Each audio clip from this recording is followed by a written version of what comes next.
Pernambuco, nesta tarde em que o Tribunal de Justiça, no ano em que comemora seus 195 anos de existência, demonstra mais uma vez seu reconhecimento às diversas personalidades com a outorga da Medalha do Mérito Judiciário, desembargador Joaquim Nunes Machado. Esta solenidade marca a entrega da medalha no grau de comendador ao humanista Divaldo Pereira Franco, que não pôde estar presente na sessão solene no dia 13 de agosto último. Hoje, portanto, o Tribunal, ao ensejo de sua passagem por Recife, faz esta justa homenagem. Vamos, portanto, convidar para tomar assento à mesa e presidir esta solenidade o presidente do Tribunal de Justiça de Pernambuco e presidente do Conselho da Medalha do Mérito Judiciário, desembargador Leopoldo de Arruda Raposo.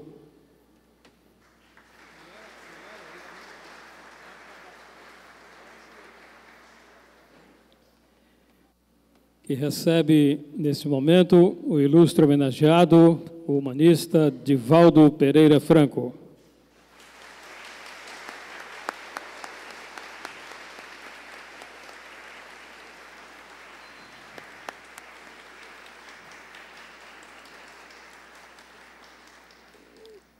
Vamos continuar compondo a mesa, convidando o excelentíssimo senhor vice-governador do Estado, doutor Raul Henry.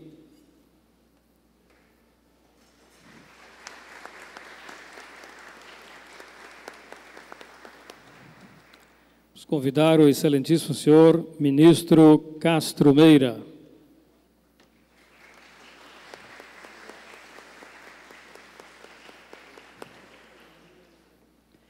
Gostaríamos de convidar o excelentíssimo senhor desembargador Humberto Vasconcelos, autor da proposta desta homenagem.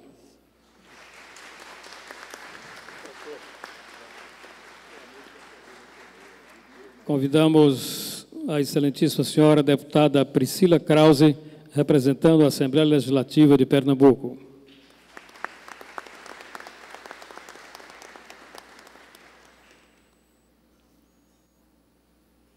E convidamos a excelentíssima senhora doutora Gilca Miranda, promotora de justiça, representando o Ministério Público de Pernambuco.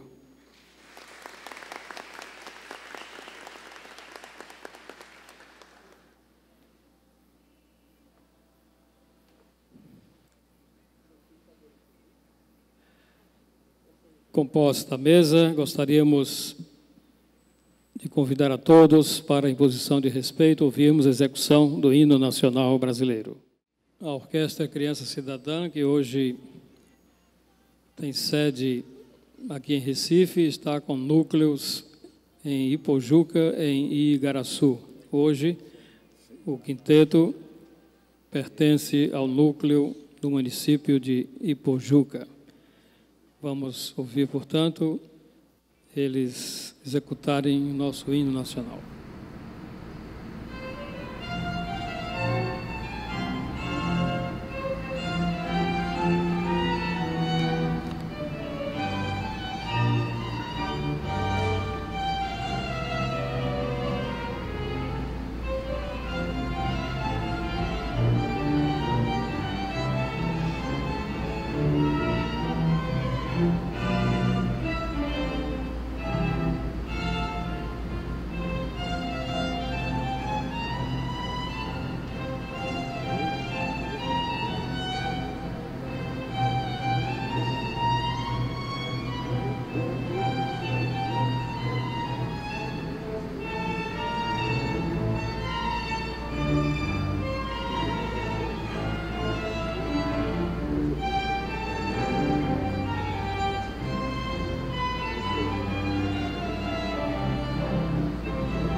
obrigado, podem sentar. Nós queremos aproveitar aqui a presença do Quinteto de Cordas e ouvir 3 números especiais em homenagem ao humanista, orador, escritor espírita Edivaldo Pereira Franco.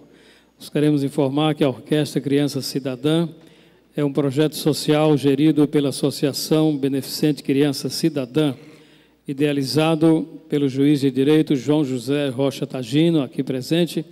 O programa, em funcionamento já há 10 anos, visa o resgate social de crianças carentes através da música. Primeiramente, atuando na comunidade do Coque, no Recife, a orquestra hoje também possui um núcleo no distrito de Camela, no município do Ipojuca, e em terceiro, em Igaraçu. Um terceiro núcleo em Igaraçu. O projeto atende gratuitamente a 360 jovens entre 6 e 24 anos.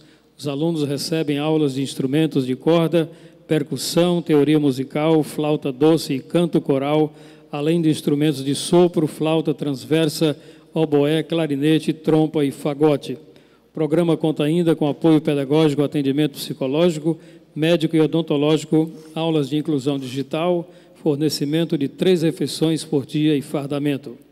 A Orquestra Meninos do Coque, ou a Orquestra Criança Cidadã, vem a cada ano se projetando cada vez mais como um programa social exemplar. A Escola de Música da Orquestra Criança Cidadã foi a primeira de Pernambuco a receber o certificado da Escola Associada da Unesco e, em se tratando de escola de música, é a segunda do mundo, só havendo uma outra em Portugal. Vamos ouvir os números especiais para esta ocasião.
Nossos agradecimentos ao Quinteto de Cordas da Orquestra Criança Cidadã do Núcleo do Ipojuca por terem abrilhantado esta cerimônia. Queremos, neste momento, pedir a atenção de todos para a projeção de um vídeo especial para esta ocasião.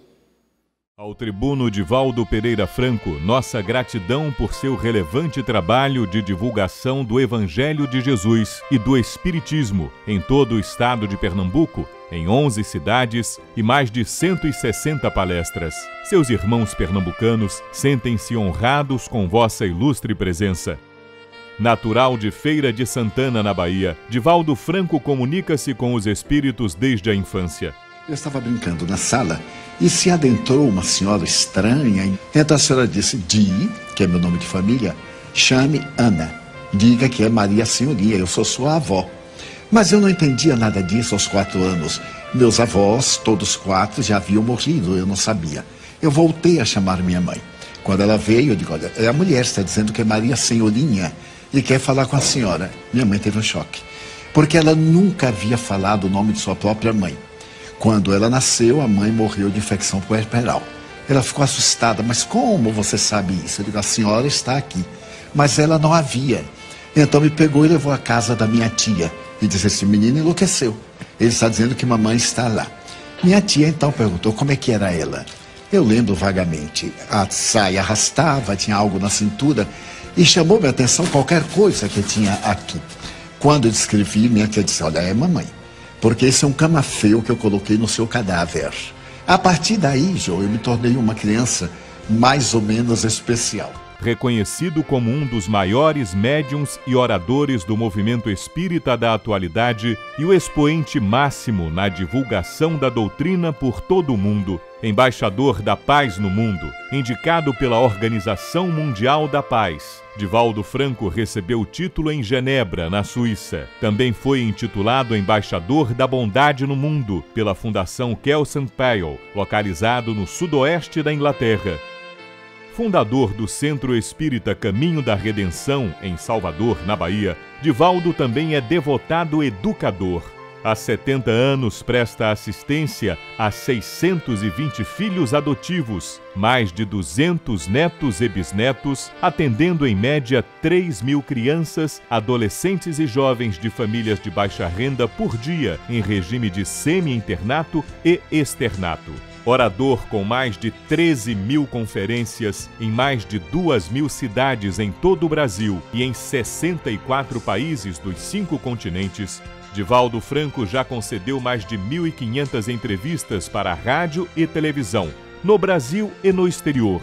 Como médium, publicou 250 livros, com mais de 8 milhões de exemplares, onde se apresentam 211 autores espirituais. Muitos ocupam lugar de destaque na literatura, no pensamento e religiosidade universal. Ao todo, 18 livros foram escritos por outros autores sobre a vida e obra de Divaldo Franco. Desse total, 92 versões foram escritas em 16 idiomas. O médium recebe mensagens de diversos espíritos, dentre eles Joana de Ângeles, sua orientadora espiritual, escrevendo num estilo agradável, com palavras repassadas de profunda sabedoria e infinito amor, consolando as pessoas e oferecendo diretriz espiritual às suas vidas. Em 1964, sob orientação de Joana, Divaldo selecionou várias mensagens que estão no livro Messe de Amor, que se tornou a primeira obra de sua lavra mediúnica.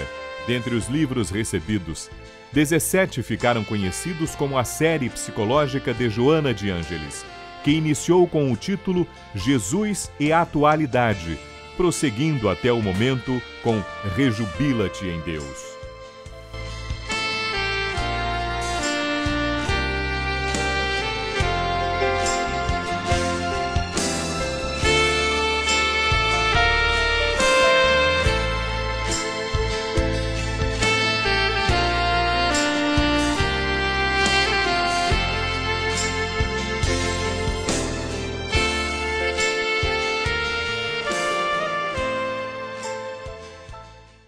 Senhoras e senhores, pedimos a atenção de todos agora para a palavra do presidente do Tribunal de Justiça e presidente do Conselho da Medalha, para a sua saudação. Quero cumprimentar a todos na pessoa do humanista Divaldo Pereira Franco. E quero manifestar a nossa elevada honra do Judiciário de Pernambuco em outorgar a medalha do mérito judiciário, desembargador Joaquim Nunes Machado, ao humanista Divaldo Franco. A medalha do mérito Joaquim Nunes Machado, desembargador Joaquim Nunes Machado, representa a mais alta comenda da Corte Pernambucana, do Judiciário Pernambucano. Eu não tenho dúvida e quero realçar que o Brasil não lograria alcançar o atual estágio de desenvolvimento social se não fossem as ações, o grande trabalho de elevado cunho social que vem realizando o humanista Divaldo Franco, grande exemplo a ser seguido. Quero, portanto, saudar a todos, em especial o agraciado, e com essas palavras devolver a palavra ao cerimonial.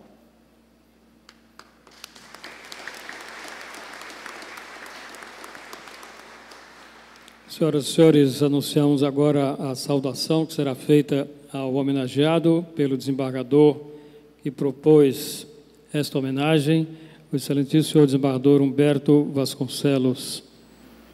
Boa tarde a todos. Boa tarde. Viva. Eu ratifico as homenagens em nome do nosso querido Divaldo.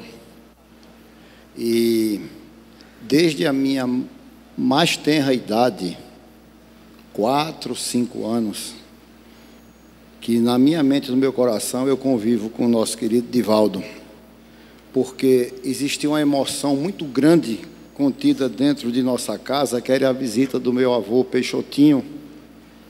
E toda vez que meu avô estava para vir, era anunciado que ele deu uma paradinha lá em Salvador, onde estava sendo acolhido por nosso Divaldo.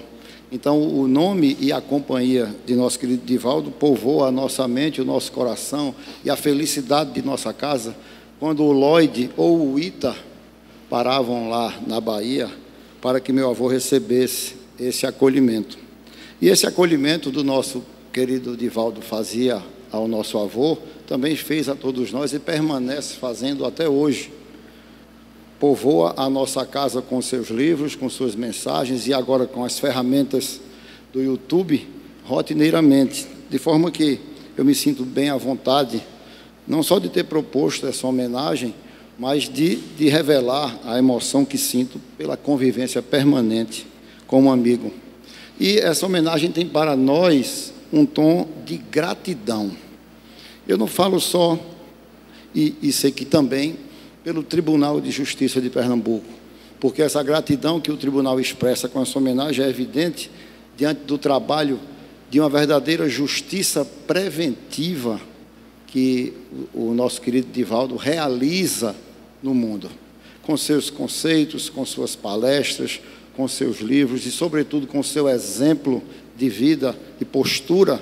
Ele tem contagiado e vitalizado milhares e milhões de pessoas. E essa tarefa de vitalizar as pessoas, de iluminar o caminho das pessoas, auxilia sobremaneira o Poder Judiciário nos seus trabalhos. Ainda agora há pouco, o nosso querido presidente do tribunal revelava que nós hoje investimos muito em conciliação, em mediação, justamente porque o Poder Judiciário, com esses exemplos que Divaldo materializa em nossas vidas, aprendeu a antecipar-se preventivamente aos conflitos e compor harmonia, construir harmonia social. Na verdade, a grande contribuição que nosso querido Divaldo dá à humanidade hoje é a contribuição que o judiciário busca dar também, é constituir a harmonia social. E nós aprendemos com o amigo querido Divaldo a construir essa harmonia. Então, o pleito de gratidão nosso é permanente, permanente. E com essa expressão de gratidão, nós queremos, obviamente, agradecer, queremos dizer muito, muito, muito obrigado, em nome de nosso tribunal, em nome de toda a sociedade aqui presente, em nome das outras instituições que se congregaram ao nosso esforço e homenageiam o nosso querido amigo, e pedir que Deus continue sempre iluminando o caminho do amigo, para que o amigo possa continuar a iluminar o nosso. Muito obrigado por tudo.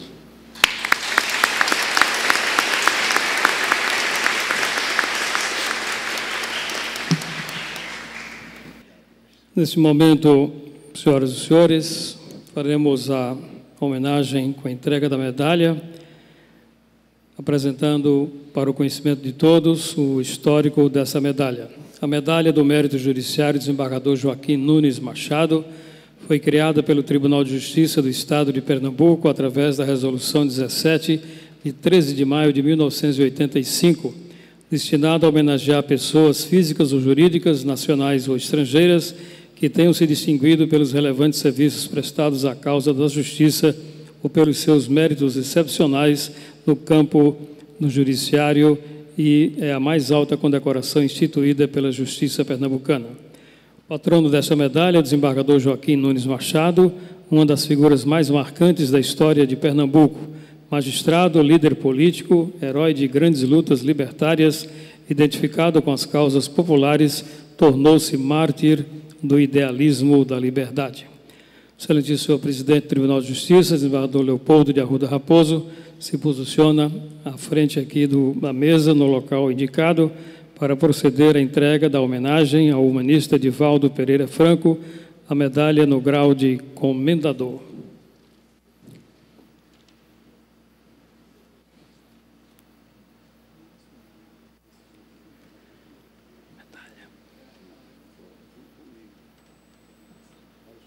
Aqui na frente.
Ele fala dali, no final, depois das homenagens.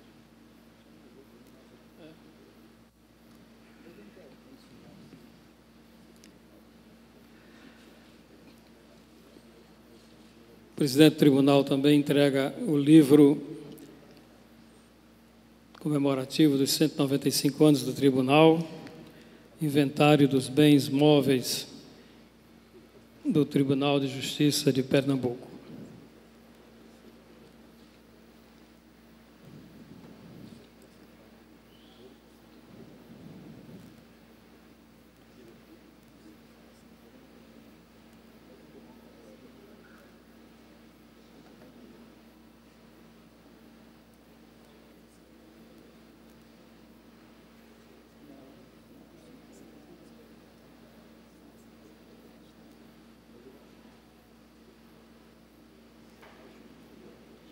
O presidente retorna ao seu lugar na presidência e solicitamos ao homenageado para permanecer e receber, à medida que formos chamando, as demais homenagens.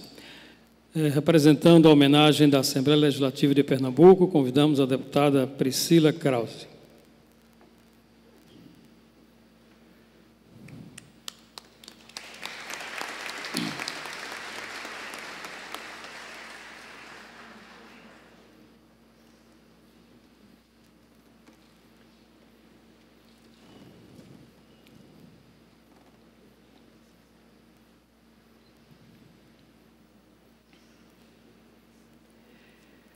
Em seguida, representando o Ministério Público de Pernambuco, a promotora de Justiça, doutora Gilca Miranda.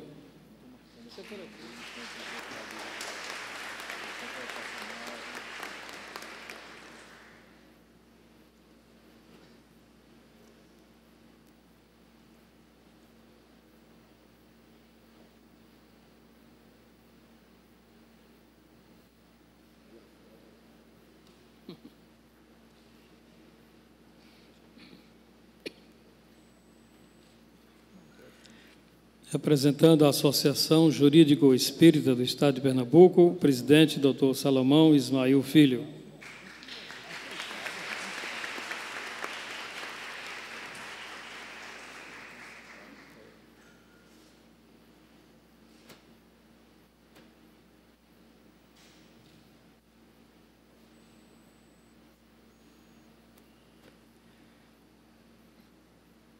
Doutor Salomão também é promotor de justiça e presidente da Associação Jurídico Espírita. Em seguida, representando a Federação Espírita Pernambucana, o presidente, doutor José Batista Feijó.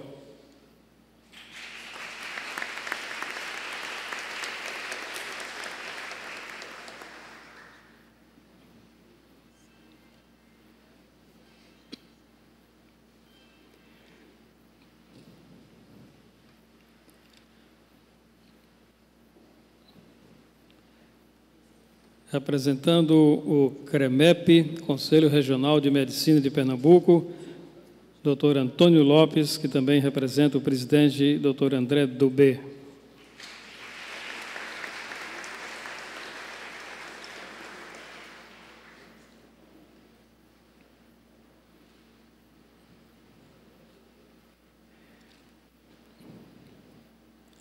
Representando a Academia Cabense de Letras, convidamos o senhor Nelino Azevedo, o senhor Frederico Menezes e a senhora Vera Rocha e também a senhora Tereza Soares. Academia Cabense de Letras, presente também nessa homenagem.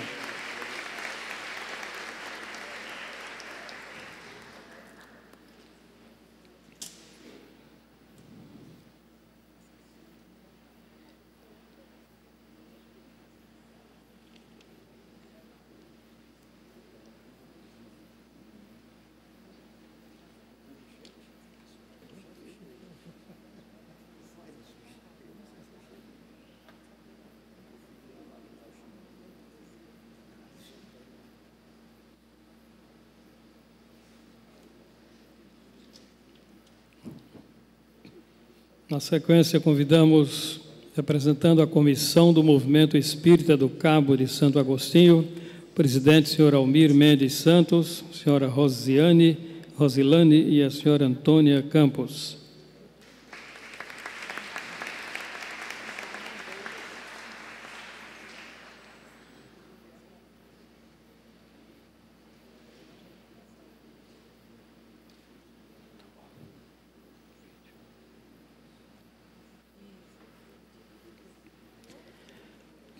E também agora representando o Grupo Espírita Mahatma Gandhi, senhora Maria Cláudia dos Santos Souza e senhora Leda Dias.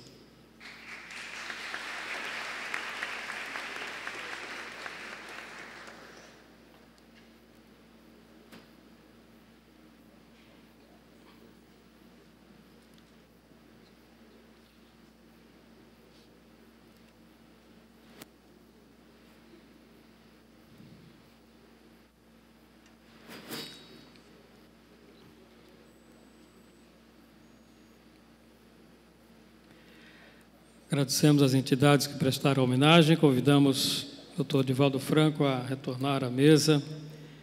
Queremos também agradecer o apoio a este evento do Dr. Washington Fernandes, biógrafo e procurador do Estado de São Paulo, doutora Simone Miranda, advogada, jornalista, radialista Raudney Santos, senhora Antônia Campos, senhora Vera Rocha e a doutora Niara Branco, odontóloga.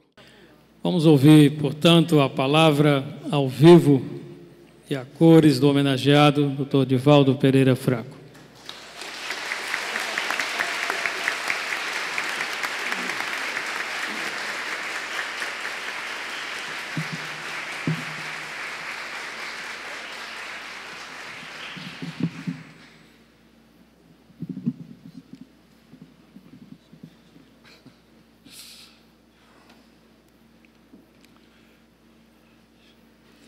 Excelentíssimo Senhor, Presidente do Tribunal de Justiça de Pernambuco, nobres e dignas autoridades, senhoras, senhores, jovens. Marco Túlio Cícero, o grande pensador latino, escreveu que a história é a pedra de toque que desgasta o erro e faz brilhar a verdade. O pensamento de Cícero baseava-se exclusivamente nas páginas severas da história da humanidade. Mais ou menos no início do século XVII, Lord Bacon parecia completar o pensamento do insigne pensador latino, asseverando que uma filosofia superficial leva os indivíduos ao materialismo, enquanto que uma filosofia profunda leva as mentes ao verdadeiro sentido da religião. Posteriormente, Carl Gustav Jung, o pai da psicologia analítica, asseveraria que o ser humano é, acima de tudo, um animal religioso, com o que anui, em gênero e grau, o eminente psiquiatra austríaco Viktor Frankl, asseverando que a vida, para ter sentido, é necessário que o indivíduo tenha um objetivo superior. A sua faculdade de pensar leva-o a eleger aquilo que lhe pode proporcionar o verdadeiro estado de tranquilidade, através de uma meta de alcance sempre remoto, para que o indivíduo seja realmente livre. Mas neste contubérnio de opiniões, o século XVII desempenhou na humanidade um papel fundamental, porque as grandes conquistas pós-renascimento italiano vieram abrir os horizontes do mundo à visão da ciência. O empirismo estava inaugurando os seus primeiros passos. A visão medieval da Alta Idade Média havia deixado uma herança macabra, quase 1000 anos de ignorância, de sombras, de equívocos, de crimes, tornados legais através da injunção de teólogos que procuravam encontrar no Evangelho de Jesus as afirmativas para as suas ações ignóbeis. No entanto, depois da presença do extraordinário Kepler, das investigações de Galileu Galilei, das conquistas em torno do mundo, além do geocentrismo, naquela visão grandiosa de natureza transcendental, a humanidade não poderia mais ficar atada aos velhos padrões. A justiça caminhava ao lado da religião. Era vítima das imposições dogmáticas de governos arbitrários. Mais tarde, por volta de 1792, a Revolução Francesa tivera a audácia de, exatamente no período do terror, proclamar os direitos humanos do homem. E logo depois, Madame Roland, antes de ser decapitada na Praça de Notre-Dame, apresentar a proposta dos direitos humanos da mulher, mas estamos ainda nas vascas da agonia do século XVI. Os descobrimentos marcam a Europa, mostrando que, além dos limites da chamada civilização, havia civilizações dantes jamais sonhadas. E depois das observações a respeito do universo, com caráter de transcendência e de se apagarem as velhas superstições que haviam adquirido cidadania cultural, como as estrelas sendo lâmpadas mágicas para clarearem a noite, e Jerusalém ser o centro do mundo, que tinha a forma de um disco, a humanidade jamais poderia ser a mesma. Hobbes, Gassendi, Locke ressuscitariam as ideias da grande tradição grega, do atomismo grego, e demonstrariam que a criatura humana nada possuía de divino. A morte seria a etapa terminal da vida. A dissolução molecular aniquilava qualquer aspiração a respeito das tradições em torno da imortalidade do ser. O pensamento de Sócrates, de Platão, de Aristóteles, sobre o vitalismo e, ao mesmo tempo, o idealismo, ficar abafado pelas religiões dominantes, que, ao invés de convidar o indivíduo à análise do noce te ipsum, estabeleciam as amarras da ignorância para bem governar. Desde a velha Roma, a tradição do divide et imperator governava o pensamento dos bárbaros que haviam assumido o poder, mas agora o pensamento havia desatrelado a filosofia, apresentando as bases do iluminismo. A França levantava a bandeira da liberdade de pensar. E naquele inovidável dia 14 de julho de 1789, quando um grupo de filósofos abandonou o Café de Paris e saiu emocionadamente pela Avenida da Ópera para poder chegar à velha Bastilha e derrubar o enorme feudo, o maior depósito de pólvora da Europa, a humanidade iria respirar os graus da liberdade. Liberdade, liberdade, gritaria Madame Roland. Quantos crimes se cometem em teu nome?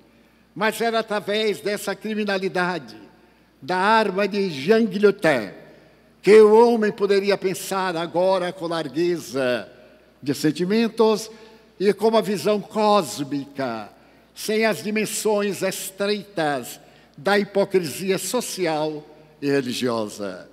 Mas logo depois dos triunfos da Revolução e daquele inovidável dia em que um homem se levantara na Catedral de Notre-Dame para dizer que a sua religião era Deus a razão e que toda e qualquer religião deveria submeter-se ao impacto da ciência, a humanidade encontrava asas para voar na direção do infinito. É verdade que a revolução que depois os Bourbons, também depois Deus, mas logo depois, com as trombetas vitoriosas de Napoleão Bonaparte, em 1802, ele firma uma concordata com o Vaticano e audaciosamente traz Deus de volta. É curiosa a criatura humana. De um lado, a audácia de um pensador eloquente expulsa Deus da França. E outro, um guerreiro indomável, traz Deus de volta. E por volta de 1804, na grande Catedral de Notre-Dame, quando um coral de 200 vozes levanta-se para cantar pompa e cerimônia, e Napoleão receber a coroa de imperador, ele mandara convidar o Papa Pio VII para repetir a mesma cerimônia de Carlos Magno, anteriormente em Frankfurt, que governaria a Europa. Ele faz que o Papa seja desonrado de público. Toma-lhe a coroa, autocinge-se, depois avança na direção de Josefina, coroa e manda encarcerar o Papa no seu castelo, ali mesmo, para mostrar a sua liberdade ideológica. A humanidade, nesse momento, treme nas suas bases, porque algo acontecia silenciosamente numa noite calma daquele 1804.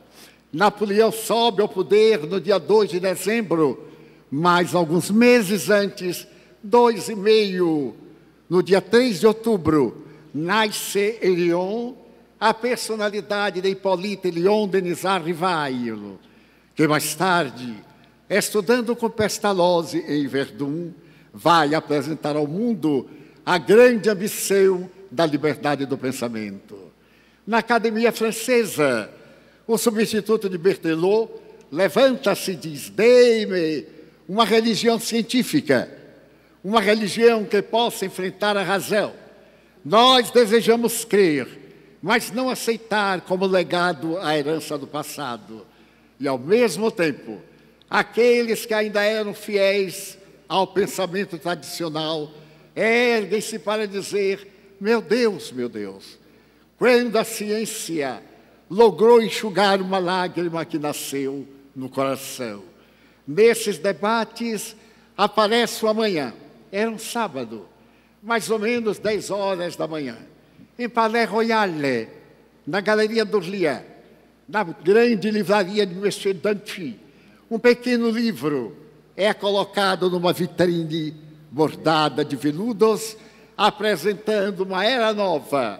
O livro se chama Livro dos Espíritos, um nome um tanto perturbador, assinado por um certo Allan Kardec, mas era o nascer de uma hora em que a ciência iria enfrentar as marcas grandiosas da religião.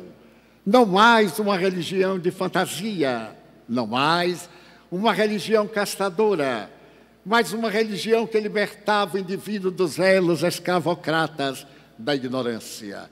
Aquele pequeno livro, firmado por Allan Kardec, trazia no seu bojo uma ideia vitoriosa. Provava, através de pesquisas, que a morte não é o fim da vida. Havia-se vivido o iluminismo, passava-se a viver o positivismo. O Brasil iria mais tarde libertar-se e utilizar-se de uma frase positivista: ordem e progresso. Mas naquela noite sombria, ainda de 1857, alguém levantava-se para fazer uma análise a respeito de Deus, a respeito da vida e do destino da criatura humana. Seria crível que a humanidade nascesse do nada e no nada consumisse-se. Seria positivo que a natureza, através de impulsos do acaso, pudesse arrancar da lama sórdida da terra a figura de Adão, com a capacidade de pensar, com esse arquiteto de neurônios, que através de pequenos sinais, através dos seus canais e das suas árvores, os neuropeptídeos facultariam as emoções, o pensamento, a vida. E a pequena obra começa a demonstrar que o homem é a mais notável criatura da evolução. É o mais notável de todas as conquistas do pensamento do universo. Transcorrem os anos e aquele pequeno livro vai adquirindo cidadania. Allan Kardec havia colocado nele que estava trabalhando numa ciência nova, mas uma ciência de observação, uma ciência que marcharia ao lado da ciência, mas não se deteria onde a ciência para, porque a ciência estuda efeitos e aquela estudaria as causas. E ela teve a audácia de dizer: se algum dia a ciência provar que estamos errados em um ponto, abandonaremos este ponto e seguiremos a ciência. Desenrolam-se os notáveis fenômenos do século XIX. Lister, Koch e os pais do pensamento médico penetram nas micropartículas, descobrem as primeiras injunções que vão explicar a causalidade das enfermidades humanas. Pasteur consegue libertar a Europa da raiva através do soro, da vacina que ele descobre salva milhões de vidas.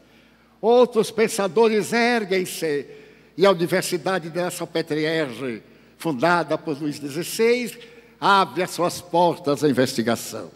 Todas as terças-feiras, entre 1880 e 1890, a figura notável de um fisiologista realiza investigações na área do inconsciente da criatura humana. Até então, o cérebro era apenas uma massa. A frenologia desejava estabelecer áreas que correspondessem à criatura humana. Fracassou, mas Paul-Pierre Broca, fazendo uma análise de um cérebro de um psicopata parisiense, descobre no cérebro o centro da palavra. E a partir daquele 1862, o cérebro passa a ser investigado. Em 1880, a figura incomparável de Jean-Martin Charcot penetra no cérebro através da hipnose. Este cérebro não era apenas um edifício de um piso. Ele tinha um patamar escuro, sombrio, onde se guardavam as experiências. Esse chamado subconsciente iria desvelar a razão por que as criaturas humanas debatemos-nos naquilo que, mais tarde, o notável pai da psicologia profunda irá denominar como nossas tendências negativas, a sombra, esta sombra perversa que a tradição religiosa chamava de pecado. Essa tendência inexorável, que é uma herança antropológica da nossa evolução. E nas pesquisas de Charcot, a Europa científica se abala. Sigmund Freud abandona Viena. Ele estava pesquisando um indivíduo, não aceitava a concepção religiosa, não aceitava também a invasão do pensamento científico. Ele não era um fisiologista, não era também um psiquiatra. A sua formação cultural de neurologista, de psiquiatra, abria-lhe um campo ainda mais amplo. Por que que o ser humano é um animal de instintos? Nós somos uma sociedade constituída de seres cobertos levemente pela educação, mas dentro nós conservamos uma fera. Pise-se no pé do cidadão e veremos o que sai. Naturalmente, de acordo com a sua castração educativa, ele reagirá de uma ou de outra forma. E Freud, quando ouve falar das pesquisas de Charcot, abandona Viena e vem para Paris. Fascina-se com o mestre. Este homem entra no subconsciente, que mais tarde Freud chamará do inconsciente, e desvela os nossos conflitos.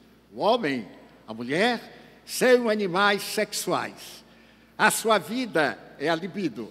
Atendida a libido, como nos animais, ele sacia-se. E Freud vem estudar essa realidade que nos liberta da tradição do pecado ancestral, dessa culpa que trazemos no inconsciente e que nos foi inculcada por aproximadamente 16 séculos de perseguição, sem que nós tivéssemos qualquer culpa. Freud liberta o sexo, demonstra que este é um departamento orgânico, como o pulmão, como o estômago, como os olhos. A questão não é o indivíduo entregar-se ao seu uso, é o abuso que dele faz, como do estômago, como de qualquer órgão, levando-o ao desequilíbrio. Mas neste momento notável, ocorrem nas experiências de Charcot fenômenos transcendentes, além do inconsciente, desse subconsciente básico, existe algo estranho que Jung irá examinar como o inconsciente profundo, individual, o inconsciente coletivo. Será que nós herdamos dos nossos antepassados as lembranças que ficam em depósito em nossa psique? A psicologia amplia-se e, ao abrir o século XX, eis que as experiências de Crookes, em 1872, os raios catódicos, as experiências de Röntgen com os raios-x, as conquistas de Albert Einstein, apresentando a teoria da relatividade do tempo e do espaço, obrigam os pensadores a interrogar ao notável pai da ciência moderna: o senhor crê em Deus? E, tomado de surpresa, Einstein responde: eu não creio, eu sei. E durante muito tempo a pergunta e resposta ficaram perdidas nos anais da vida do eminente pensador. Mas ele iria dizer que a ciência sem a religião é capenga, e a religião sem ciência é morta. Mas como decifrar? O que é que ele sabia? O verbo saber é muito mais profundo do que o verbo crer, porque estamos inaugurando a era das micropartículas. A escola de Copenhagen, através do príncipe de Broglie, apresenta a teoria da complementaridade. Nós vivemos num mundo de partículas, tudo é ilusão. Nós nos permitimos iludir pela velocidade das micropartículas que constituem o átomo. E o átomo, que era aquela partícula na qual os gregos pararam, apresenta um universo dantes nunca devassado. 64 hoje subpartículas. E a mais fascinante de todas foi descoberta no ano passado, quando o cientista, desde há 60 anos, concebeu que deveria haver uma partícula tão pequena, mas tão infinitamente pequena, que seria um rastro de luz. E ele estabeleceu essa partícula com o nome de bóson.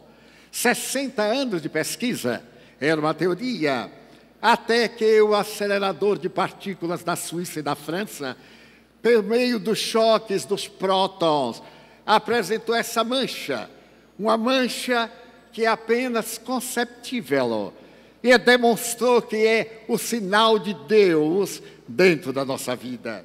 Já não se pode mais pensar em ver para crer. A nova proposta é crer para ver. Quando uma pessoa diz assim: eu só acredito se ver, está ainda no século XIX, lamentavelmente. Mas se ele disser, eu creio, até alguém me provar do contrário. Esta é que é a realidade cósmica. Porque se no mundo dos micro-organismos nós chegamos ao idealismo de que a matéria se converte em energia, que se converte em matéria, que a luz é um misto. A sua curvatura a 300 mil quilômetros de velocidade, ora é matéria quando brilha, ou melhor, quando é energia quando brilha, e ora é matéria quando nós a captamos. Então estamos diante de um mundo novo, mais fascinante ainda quando descobrimos que a Terra, tão grandiosa, é um grão de areia insignificante, que não vale quase nada. E a criatura que a habita é o micróbio pensante. Então nós poderíamos constatar que vivemos em uma galáxia de aproximadamente 200 bilhões de astros. E que essa galáxia é subdesenvolvida, nós estamos nela. E que existe no universo aproximadamente 200 bilhões de galáxias. Nesse furor, vamos identificar que a matéria é nada mais do que engano dos nossos sentidos. Vamos descobrir a luz negra, os buracos negros que devoram galáxias. E do resto da poeira dos astros nascem novas galáxias. O universo amplia-se com a astrofísica. E um dos maiores astrofísicos da humanidade ergue-se em Londres e grita: eu descobri o Espírito. O Espírito, para mim, é semelhante à eletricidade e à gravidade. Poderia defini-lo como sendo constituído de uma partícula que eu chamo Meidon, mente. Ele é constituído de partículas de mente. E logo se levanta a sua voz para profligar a negação. É claro que houve o momento da grande explosão. O Big Bang pode ser captado. Ainda se ouve o seu som de há 14 bilhões. E a criatura humana nasceu sim do barro, mas do barro da intimidade dos oceanos mais profundos, quando apareceu a primeira organização celular. E quando essas células se organizaram e vieram viajando a 2 bilhões e 200 milhões de anos até chegarmos ao Homo sapiens. Mas o Homo sapiens já está um pouco ultrapassado. Agora nós estamos vivendo o Homos virtualis, porque aqui estamos, mas não estamos aqui. Estamos em qualquer aparelho que se encontre na bolsa, no bolso ou na mesa. Eu sou do tempo do telefone, que a gente gritava mais do que ouvia. E à medida que o tempo passou, e a revolução tecnológica foi impressionante, eu não pude acompanhar, continuei vinculado à máquina dactilográfica. E então veio um amigo um dia e me fala do computador, esse inimigo público número 1 da ignorância. E eu fazia parte daquela ignorância. E olhei para a minha máquina elétrica, que mudava através de uma bolinha, mudava de letra. E olhei para essa máquina estúpida e disse, o que é que ela tem diferente? Tinha muita coisa diferente. E jurei que jamais me submeteria ao impositivo do computador. Mas o mesmo eu fiz, porque tudo passou a ter nomes especiais. iPad, iPod, iPhone, iPin. Havia tudo isso da linguagem moderna. E eu fui assimilando, fui submetendo-me, mas deixei para depois o tal do iPhone. Não podia compreender que eu podia carregar no bolso o mundo. E mais do que isso, eu que tinha mania de dicionários, tinha uma parede forrada de dicionários. Ele disse assim, qual dicionário já era? É só pegar o Google. Eu fiz familiaridade com o Google e agora tornamos-nos amigos. Tudo que eu quero encontrar, que eu tenho dúvida, o irmão Google me responde. E pior, não necessita mover as páginas. Eu viro com certo desprezo e digo, justiça. E vem aquela vozinha feminina, justiça. Segundo a enciclopédia tal, é esse conjunto de leis que favorece a criatura humana, etc, etc. Eu digo, mas eu não posso acreditar. Eu vou armar uma equação. E eu começo a trabalhar na equação e jogo para ela. Está errada a sua equação na parte básica. Então o mundo revolucionou. Já não mais temos necessidade de carregar livros. Basta carregar o iPhone. Está sempre junto de nós. E cada dia um modelo mais especial. Na hora em que eu aprendo o modelo, estou ultrapassado. Muito curiosamente, um amigo meu da minha idade, que se faz de moderninho, me disse, Divaldo, eu tenho hora que sinto vontade de matar quem criou toda essa armadura. Eu disse, mas por quê? Imagine você que eu estava digitando, e havia digitado umas 10 ou 12 páginas, e o meu dedo bateu no lugar que devia não ter, mas tinha, e ficou tudo em branco. Eu toquei para cá, toquei para lá, mexi de um lado, mexi de outro, e aí eu gritei para o meu neto, meu filho, venha cá. E ele de 7 anos, qual é o problema, vô? O que é que aconteceu com esta máquina? Vô, shift, del, não. Meteu os dedinhos, tudo voltou. Eu olhei e disse assim, mas meu filho, vô, a vida é nova. E foi brincar. E ele continuou digitando. E novamente o dedo bateu onde não devia. Ele tentou de tudo. E agora, já histérico, chamou o neto e perguntou-lhe, o que é que aconteceu? Vô, me dê seu dedo. E botou aqui e ali, voltou tudo. Mas o pior foi a pergunta que ele me fez. Vô, como é que você vivia antes de eu nascer? Porque tudo ele perguntava ao neto. O mundo mudou, mas também mudou a filosofia de vida. O materialismo começou a tropeçar na mentalidade extraordinária de um mestre de Harvard, que foi considerado morto durante 7 dias. E no 7º dia para o 8º, se resolveu desligar os aparelhos. Era o maior neurocientista dos Estados Unidos. E estava realmente com morte cerebral. A família orava dentro dos preceitos da sua religião. E, de repente, na hora em que iam desligar, ele voltou ao normal e perguntou, mas por que iam desligar? Eu estava muito bem, mas como muito bem? Tudo o que aconteceu, eu estava absolutamente lúcido. E não me venham dizer que era um efeito colateral das substâncias médicas, porque eu sou a maior personalidade médica em neurônios cerebrais. Eu estava fora, viajava, fazia visitas, analisava, ouvia as discussões dos colegas. E, para escândalo de Harvard, escreveu um livro, O Mapa do Céu. Existe um céu, por falta de outro nome. Eu estive lá. E esse homem extraordinário, o Dr. Ben III, escreveu um segundo livro a respeito da excelência dessa vida transcendente. E é quando alguém tentou protestar, ele disse: todos os meus exames mostravam o cérebro morto. Mas eu pensava, sem o cérebro. Eu mesmo me perguntava como é que se pode pensar sem o cérebro, porque eu era uma energia. A palavra autorizada dele abalou os campos da ciência. Outros cientistas já haviam declarado a imortalidade da alma. E o ser humano, desse momento, adquiriu uma consciência cósmica. Nós somos uma realidade transpessoal. A vida não começa no berço, não termina no túmulo. O ser é uma constituição de energia que tem o psiquismo divino. E essa ciência, o espiritismo, veio dizer que se trata de uma ciência que estuda a origem, a natureza, o destino dos espíritos e as relações que existem com o mundo corporal. Tornou-se uma doutrina examinada pelas mais avançadas técnicas das ciências psíquicas. Tornou-se uma filosofia. A vida é um poema de beleza. Nós devemos ser felizes. Essa tradição que a Terra é o inferno, um vale de lágrimas, isso é falta de imaginação. A Terra é maravilhosa.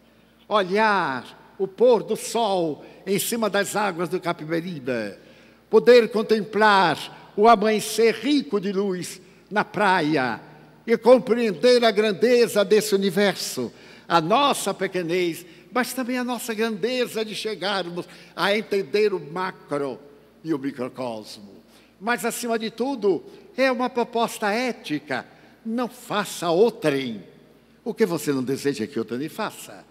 E trazer de volta o mais notável pensador da história, Jesus Cristo. Consideremos-lo um socialista, muito bem? Consideremos-lo um homem místico, muito bem? Consideremos-lo um filósofo. Eu o considero um amigo. Eu me encontrava em Nova York no começo do mês. Havia ido fazer várias conferências. E estava, depois de uma dessas conferências, indo visitar o Rockefeller Center. Nova York era um show de luzes, de imaginação. E caminhava pela Quinta Avenida com um grupo de amigos.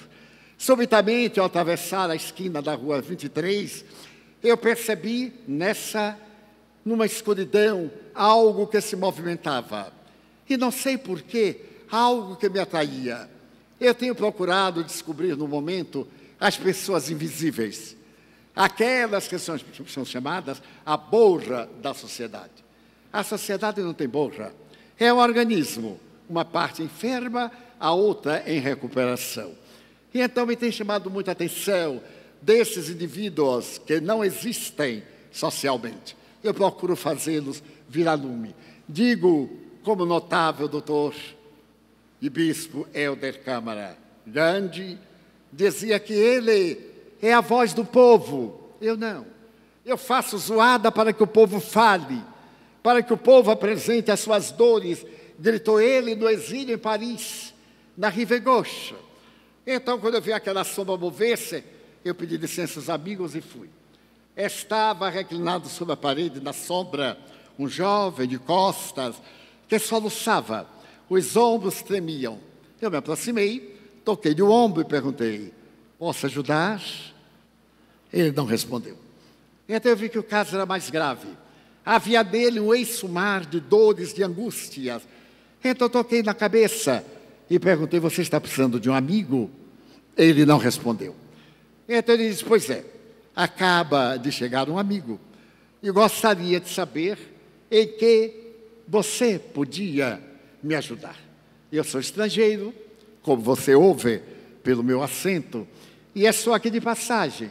Será que você me poderia ajudar? Porque também eu gostaria de ter um amigo.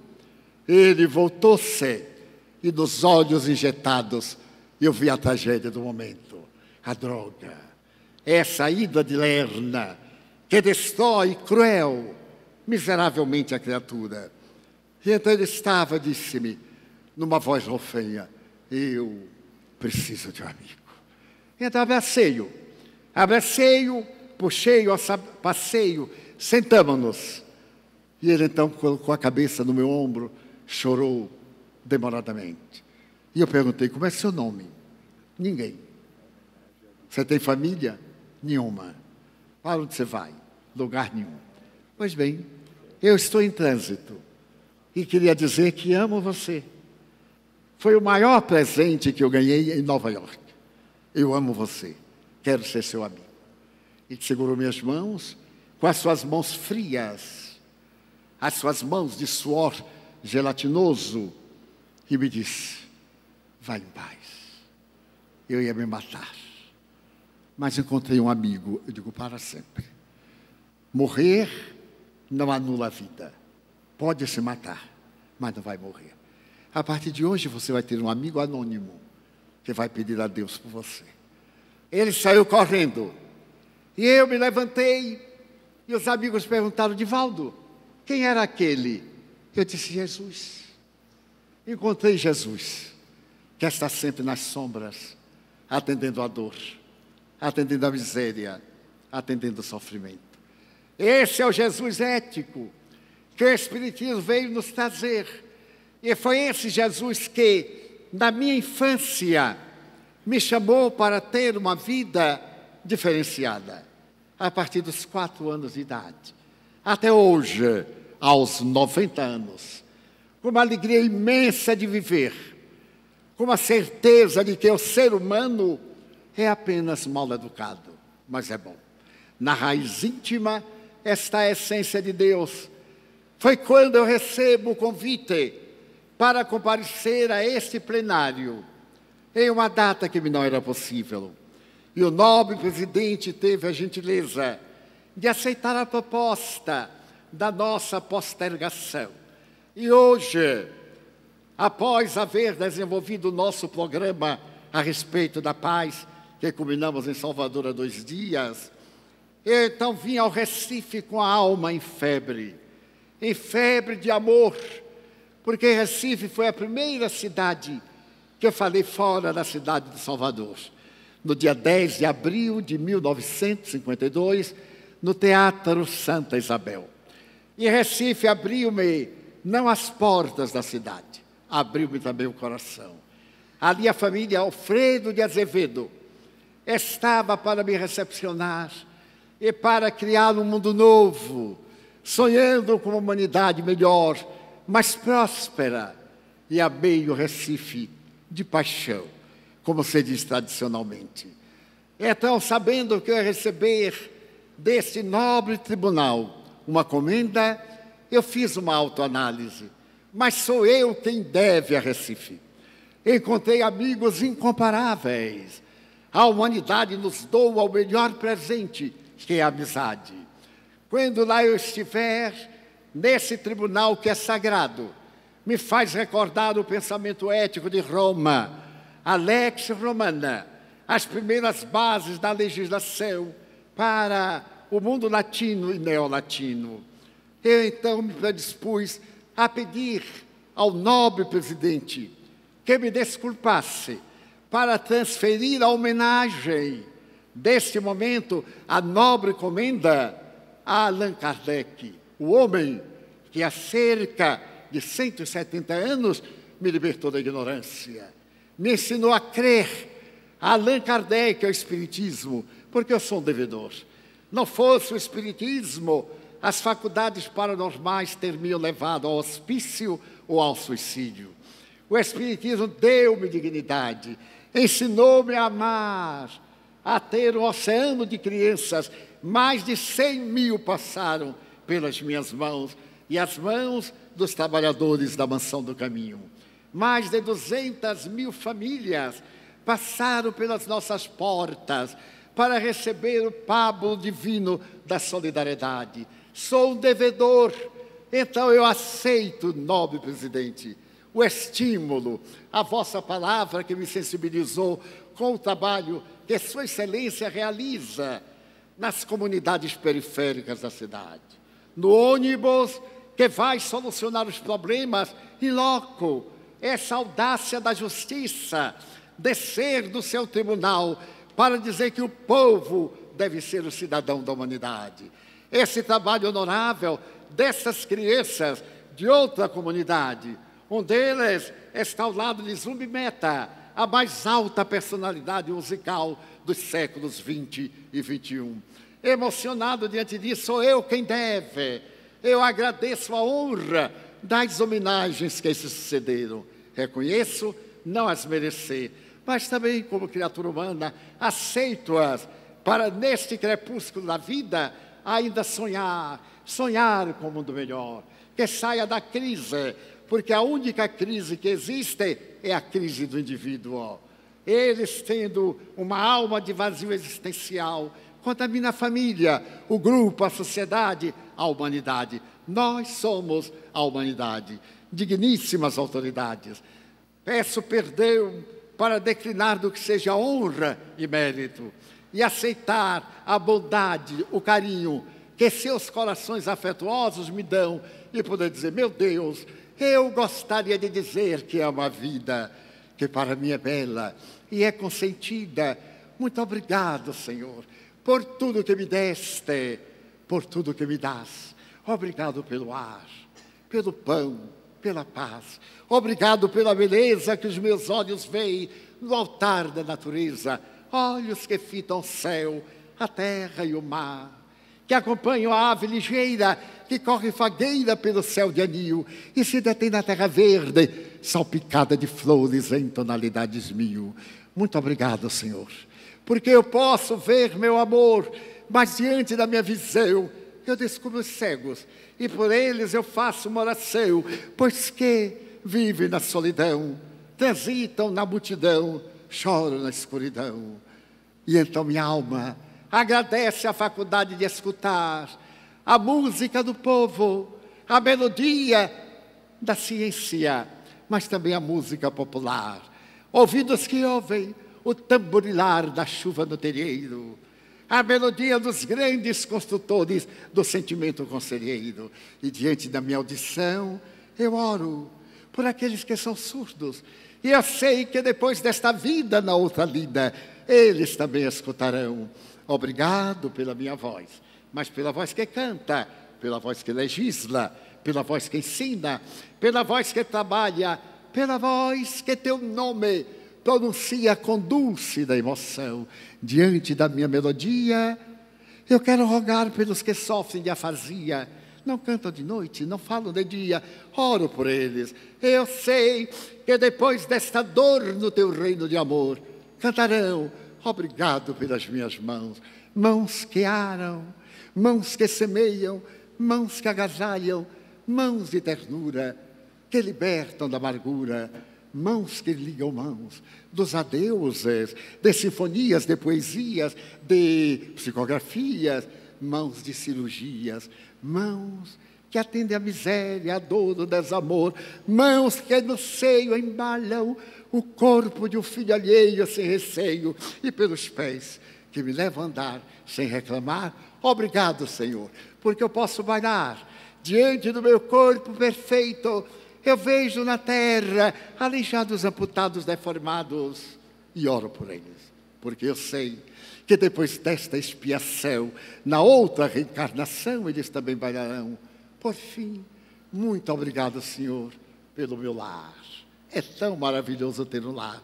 Não é importante ser um duplex, uma mansão, um bangalô, seja lá o que for, uma casa no caminho, um ninho, mas que dentro dele haja a figura do amor de mãe ou de pai, de mulher ou de marido, de filho ou de irmão, a presença de um amigo, alguém que me dê a mão, porque é muito triste viver na solidão. Mas, se eu não tiver ninguém para me amar, nem o teto para me agasalhar, nem uma cama para repousar, nem um gato ou um cão para me acompanhar, nem aí eu serei infeliz e gritarei, Senhor, muito obrigado, porque eu nasci. Senhor, obrigado por esta solenidade, por tudo, Senhor. Obrigado e por vossa atenção. Muito obrigado, senhor.